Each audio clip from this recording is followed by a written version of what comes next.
ఎస్సీల ఓట్లతోటి నెగ్గి ఎస్సీలపైనే చేస్తున్న దమనకాండ,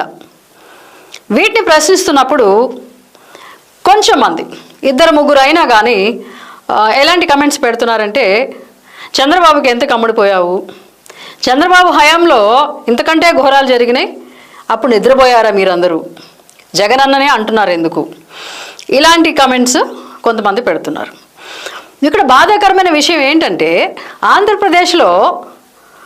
2 పార్టీలకు సంబంధించిన గొడవలు,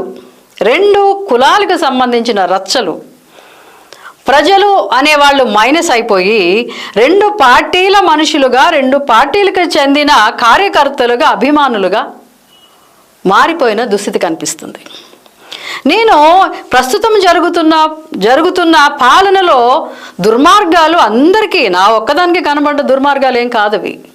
ఇంకా ఎక్కువగా ఆంధ్రప్రదేశ్ ప్రజలు